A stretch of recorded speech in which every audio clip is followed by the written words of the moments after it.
live, laugh. How's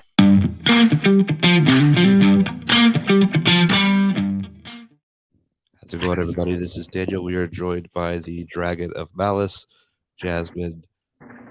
What? I just had it in my head, and now it's gone. It's Hao, right? Yes, Jazmyne Hao. Okay, it like all of a sudden my brain decided it did not want to cooperate with me on that. But yeah, I'm super excited to have you here. Up and coming women's talent in North Carolina with a really cool style that I don't think there's a ton of with women's wrestling. So super excited to get to talk with you today. Before we get started, where can everybody find you on social media? Do you have anything you'd like to plug? Yes, you can find me on Instagram. The handle is right under my name. That's my exact Instagram handle. My Twitter is JazmyneX0, not O, 0. And You can find me on Facebook, Jazmyne Hao. Awesome. We'll definitely check that out. Yeah, thanks so much for talking with us today. And kind of the way we like to start off every podcast is with the question of just like, what was your first exposure to wrestling, and kind of what caused you to latch on? Okay, my first exposure to wrestling. It was like I was watching it here and there. I do remember my uncle. He was watching a really old episode of Raw, and I was like, "Wow, this looks cool." I remember seeing Dolph Ziggler on the screen. I do remember that much. I can't remember what match it was, but I was like, "Oh, this is amazing." And then he was also watching New Japan, and I was like, their style just instantly drew me in. I'm like, "This is amazing." So is it fair to say like the more of the in-ring stuff is kind of what drew you in? Yeah. I feel like there's people that like saw The Rock and like saw him doing all of that stuff, and they're like, "This is for me." And then there are people that see like great workers like Dolph Ziggler and people in New Japan. They're like, "This is awesome." Both. Yeah, I think people get drawn in for like different things, like the entertainment, the lights, the entrance, and then there's people who like the wrestling part, like me. Yeah. Did you find yourself? I know that like when I first like became a wrestling fan, it was around like 2006. So as soon as I became a wrestling fan, I was like, I need to know as much as possible. So I don't know if you remember something called LimeWire. I don't. Okay, it's okay. It's dating myself, but that's pretty much like everybody would just download before Spotify. We would just download our music illegally through that, and I would just download. Yeah, so I was just downloading all the wrestling videos I can. I like would go to school. It was like I just saw a picture of Kane taking his mask off, like completely diving into wrestling. Was that the same for you, or how did it follow what you kind of got hooked?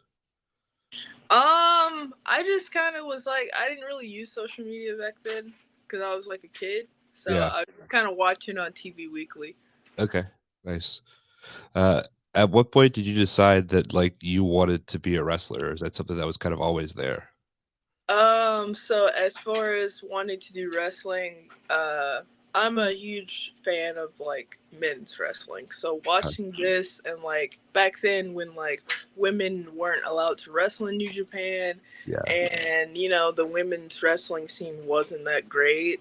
So I don't know, I was kind of on the fence of becoming a wrestler because I'm a woman. So seeing that, I don't know, this might not be something for me, but but I wanted to do it. So what actually made me want to wrestle was the women's scene of when the Four Horsewomen was coming up, like that whole scene, Sasha Banks, Bayley, stuff like that. When that was happening, especially now, the Stardom and all the women in New Japan, of course, I'm like, this is for me. Awesome. Yeah, that was a great time where I think a lot of people were like, holy crap, like, where has this been? And a lot of times, like, when I first started watching, like, it was a joke. Like, I don't even think you can call it wrestling. So, like, to see that evolution and kind of see people come along that, like, paved the way, that's awesome. So where do you go from deciding that you want to be a wrestler? Where do you go from there? Okay, so deciding to be a wrestler, I was actually stuck in between two career choices. It was firefighting and then being a wrestler. Okay. So when I was a kid, I always wanted to be both. And I was like looking at like the in depths of each. I'm like, oh, there's no way I could do both. Yeah. And so now that I'm older and I see that it's possible to do both, uh, as I'm a wrestler already, Yeah. I'm planning to join the Fire Academy later this year in the Oh, fall. nice. So yeah, but yeah, I decided to be a wrestler first. I was like, if I had to do one, it would be wrestling. That's awesome. Are you familiar with Ref Stash, Chris Wiggins? Not necessarily. Okay, he's like works a lot with like with PWF and like I think he does Title Belt and DPW and worked with MLW, but he started as a wrestler and he was also a firefighter. So kind of a cool connection. It's definitely something that's doable. That's amazing. I always hear people that used to be firefighters in wrestling that you would Yeah. expect. So if you are a wrestler and you used to be a firefighter, please message me. I could put you guys in contact if you'd like, because he's Yeah. still doing it. He's like he started as wrestling, and then he kind of shifted towards like being a ref, but still very active. And I think he might have been doing it before he was when he was wrestling as well. So happy to make that introduction for you guys. Um, so what about like being a firefighter kind of drew you in? Because you said that was first before wrestling. So my end goal with firefighting is to be an arson investigator. Okay. So the kind of thing that drew me in about arson investigation was the mystery aspect of it. It's kind of like being a cop, but for fires. Yeah, for sure. So that kind of whole thing, like the whole mystery, like solving cases, just it drives me insane. It's something I really want to do. But before that, like I have to go through the whole process of like obviously being a firefighter first. And yeah, just being a firefighter itself, like whole arson investigation aside, it's pretty fun. Like I know it may seem like stuff like people, oh, no one wants to run into a burning building and drag heavy people out or whatever, but it's like I feel like I don't know, I just feel like it's fun. Yeah. Like I know that I forgot where it was. I think it was somewhere near South Park. That big giant fire that happened recently. I saw it on the news and I was like, man, I wish I was a firefighter right about now. Yeah, sure. We had a big fire in downtown Raleigh. Like it took down like a whole apartment building. Like you don't think about how important firefighters are when like it's that large of a scale. So definitely important. And I think you would probably have the best fireman's carry in all of wrestling. You get Yeah. source. With the arson investigation, is that something like where you're interested in true crime or how did that fascination with that specifically come about? Since I wanted to be a firefighter and like many people they don't know that thing like arson investigation exists. So when I found out about it, I'm like, this is definitely for me. Because already wanting to be a firefighter and then finding out that you can investigate crimes caused by fire it enlightened me to just want to go for it. Awesome. So we got firefighter first and then wrestling. Where did you first go to school? Like you're based out of Charlotte, correct? Yes. Okay. So like what does that first step of actually becoming a wrestler look like for you? It was actually it's interesting because I know most people they have stories of like their first day of training of them getting destroyed. Yeah. But my first day of training it was actually the complete opposite. My first trainer was George South. So he treated me like a baby. Like he was so cautious of me. He was there every step of the way when I was scared to take my first bump and everything.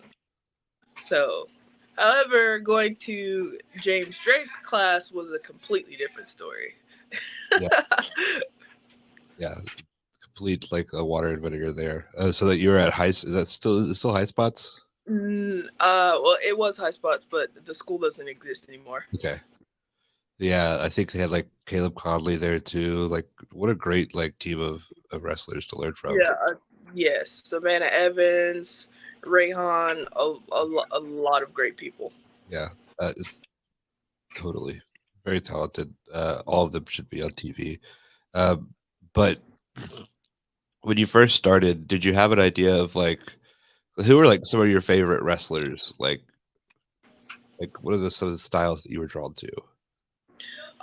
Some of the styles I was drawn to was the Tribal Chief Roman Reigns. Edge, Matt Riddle, Hiroshi Tanahashi, which is my favorite wrestler of all time. Yeah. Those are kind of the styles that drew me into wrestling, and now I kind of use styles from each of them. Did you know that like the style of like Jazmyne Hao, like the Malice, the Dragon of Malice, is that like kind of what you had in mind going into it with your style, or did it evolve Yeah, over time? definitely. That's definitely what I had in mind Okay, when I came up with that. awesome. For those who don't know, could you walk us through like who is Jazmyne Hao and what is the Dragon of Malice? So, like basically what you're all about as a wrestler. What I'm all about as a wrestler is fucking bitches up. I like to think of myself as a submission specialist. Uh-huh. But if I want to target those limbs, I am. What are your favorite submissions? 'Cause I feel like we don't talk enough about submissions. My favorite submission has to be the guillotine. Yeah, I'm like a sucker for a clover leaf. I feel like they don't get enough love compared to the They sharpshooter. do not. It's one of. I don't use it that often, but when I do, I love it. Yeah, The clover leaf is so underrated. for sure. Yeah, everybody's all about Bret Hart and that. And then like some of the guys like Zack Sabre Jr., like Brian Danielson, the stuff that they're I able to love do. Zack Sabre Jr. He is. Listen, this you can watch one match of this guy, and Yeah. you would want to go break someone's arm. Yeah.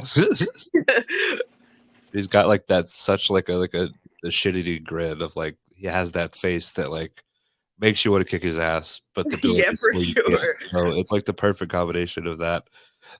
That's awesome. Yeah, like I don't feel like a lot of people talk about submissions. Like it's something They that don't. people do, but like especially in the training process, is that something that you're kind of focusing on early on, or how No, does submissions actually weren't something that I focused on in the beginning. Like when I first started, like all I wanted to do like was the heavy lifting, like the powerhouse moves. But yeah the muscle that I have now, I did not have when I first started. I was like a toothpick with no muscle mass. yeah So when I was trying to do these things, it just looked terrible. yeah? Well, you've come a long way since then, and with teachers like JD Drake and George South, how could you not? When did you decide that you wanted to kind of switch to submissions, and how does that work as far as like training goes? Because we think of training like you could only do like so much, but the like the submission in the real world application of it, how does that work? Um, as far as like, okay, so doing submissions in the real world, I've never tried it except Yeah. for my sister, because I always fight with my siblings, and when Yeah. we're kind of grappling on the ground, I'm like, let me lock in something to get them off of me. Yeah. But yeah, as far as that, I'm gonna be honest. When I first started, like in high spots, I didn't really do that much chaining, that much grappling and submission type stuff. Uh, I train with Lodi now, okay. and the training, the submissions, all kind of started there. So, and my tag partner Keith Mack, he's been helping me with stuff like that. Yeah. Um, Giving me different submissions and stuff that I could use, because I feel like I don't have enough.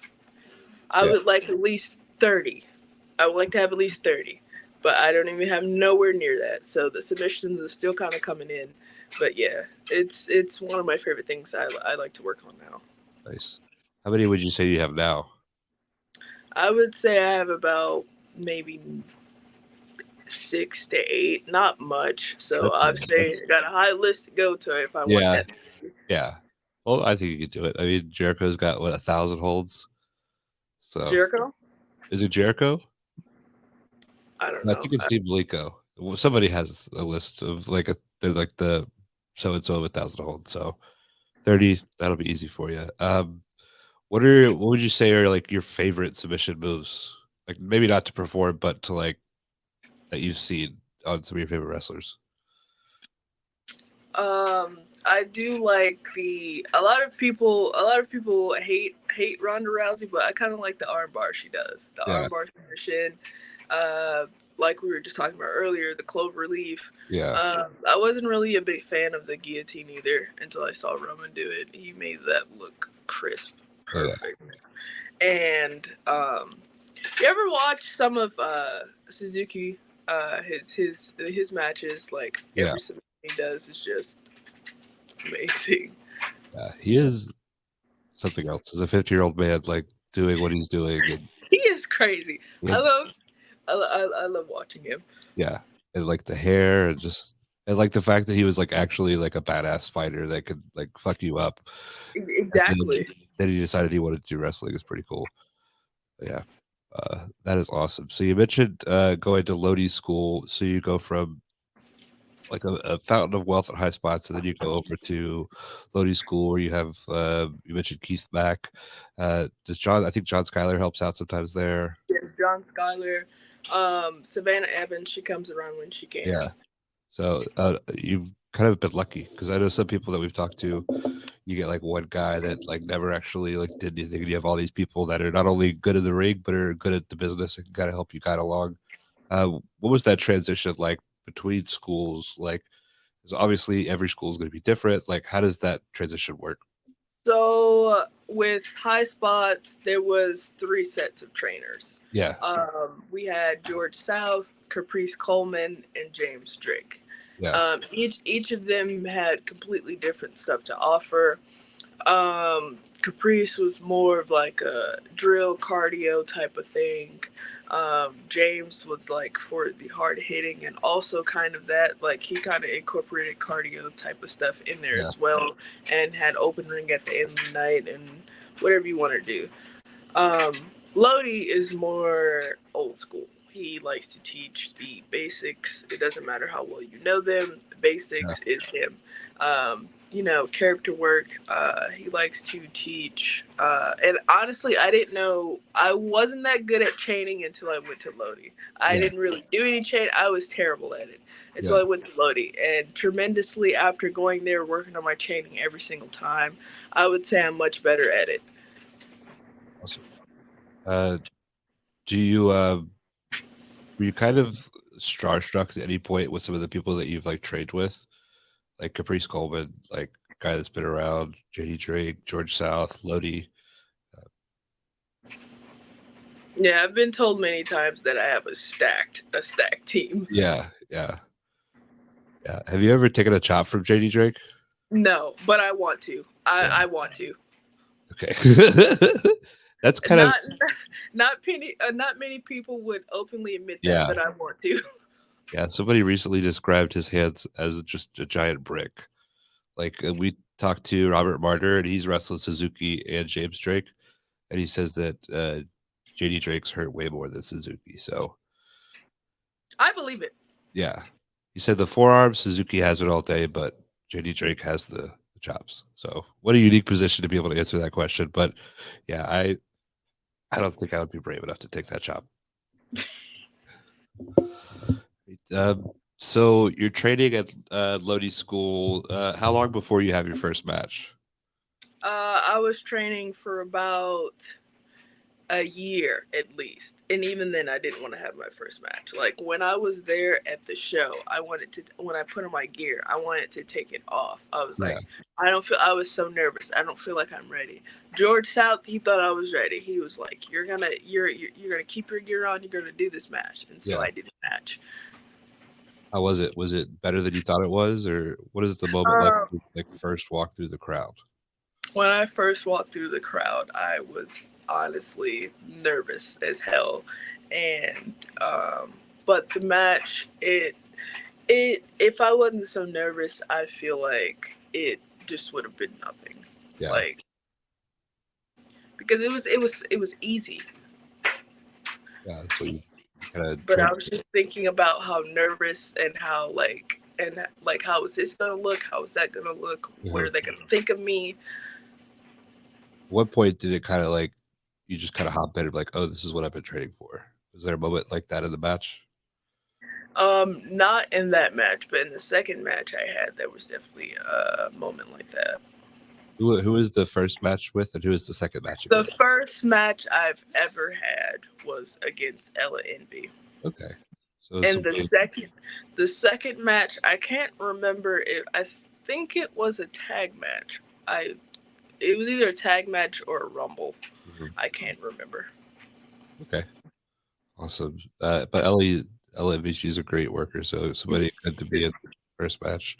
Um, so I've been wrestled her since that first match. I would love to run it back. yeah, that's a story we hear about is always like running it back. Like you face these people early on in your career, and just to be able to kind of prove not only to them but to yourself, like how much things have changed. Yeah. So where do you go from there as far as like now are you taking bookings? Like how frequently are you wrestling and how are things going after that second match? After that second match, well, early in my career, I didn't really have that many matches. Yeah. I was wrestling maybe once every month. Just trying to venue out to different places. But I Uh, was still in North Carolina, just wrestling here and there, still trying to get like noticed and uh, stuff like that.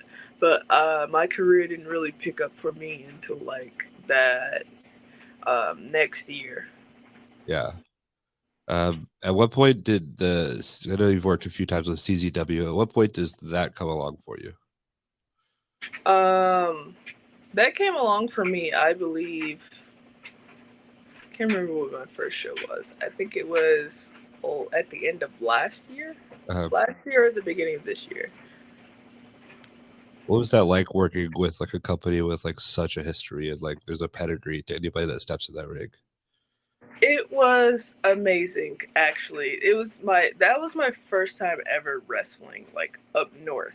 Uh-huh. So like the difference and everything was kind of interesting to see.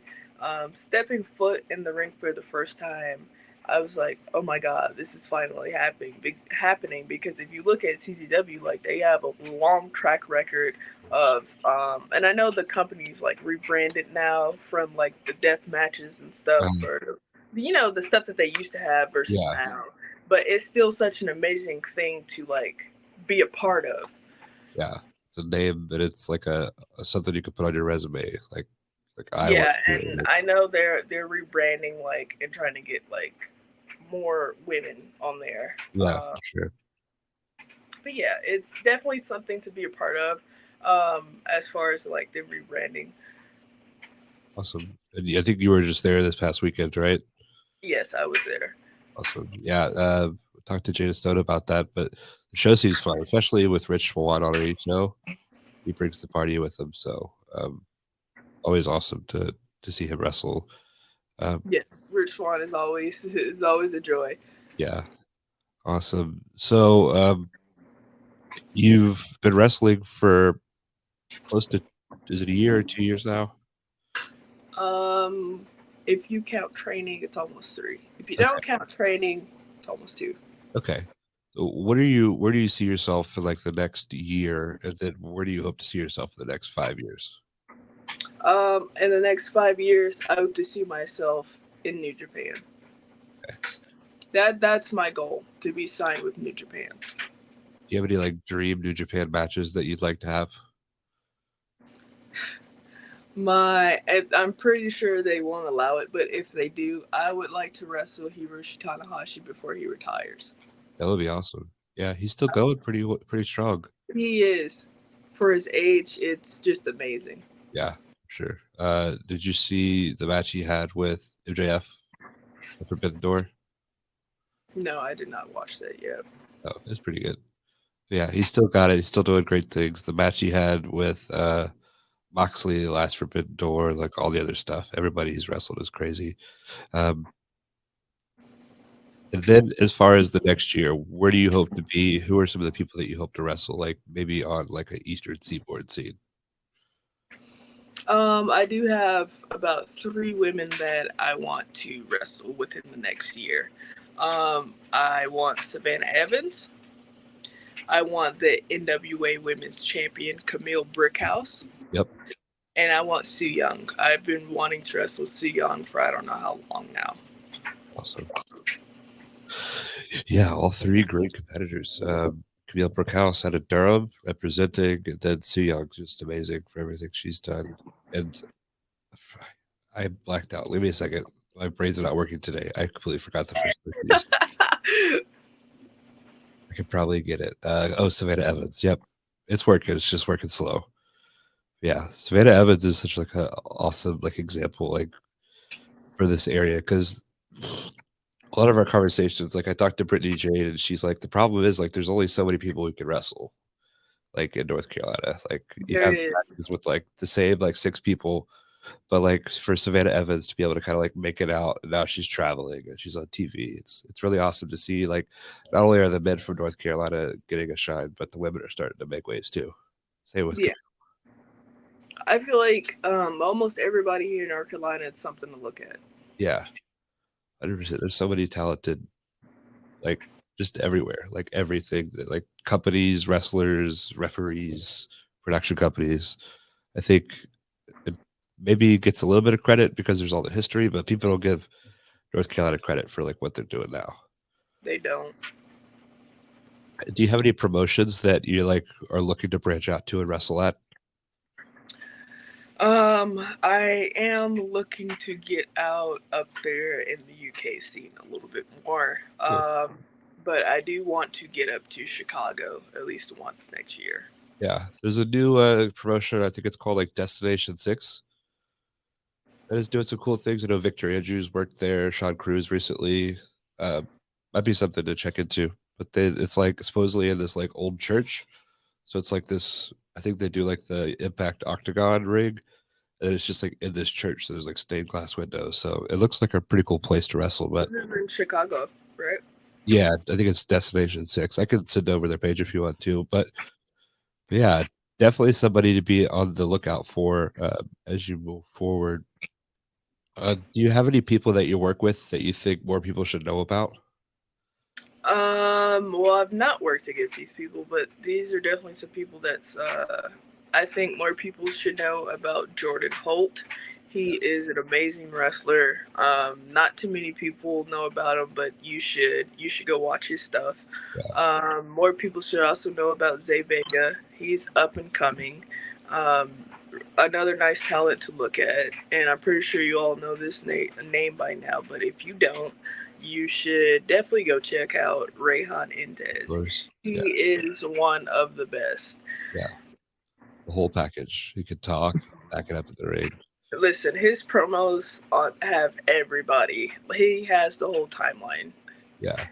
It's almost like the Marvel like cinematic universe with his promos. Like when he drops a promo, the whole timeline stops. Yep. That's awesome. And then like a question I want to leave you on with is let's say in like 20 years, what do you want people to look back upon and like say like that was Jazmyne Hao's career? In 20 years, let's see. I don't know what people would say about me in 20 years. Maybe they would call me the best wrestler in Japan ever. Nice name. Awesome. Well, if you have not heard of Jazmyne, if you haven't seen her wrestle, please do yourself a favor and go out of your way to see her. Is there anywhere that people can buy merch? I've seen you got some pretty cool designs. Yes, I did. I actually have 3 shirts. You can go to whatamaneuver.com to my shop. Okay. The link, I have a link tree link in my bio, my Instagram, or pretty much all of my social medias. If you want to go check that out, also check out my YouTube channel that's also in the link tree link. Check all that out. Okay, awesome. Yeah, those are really cool merch designs. Like professional, like I would expect to see that. I would hope that you would buy a shirt. Yeah, of course. I'll have to add it to the cart. Awesome. Well, this has been great. Love to have you back on at some point. Excited to see where your career goes. Thanks so much for taking the time to talk with us. You're welcome. All right, have a great one. Enjoy your 4th of July. You too.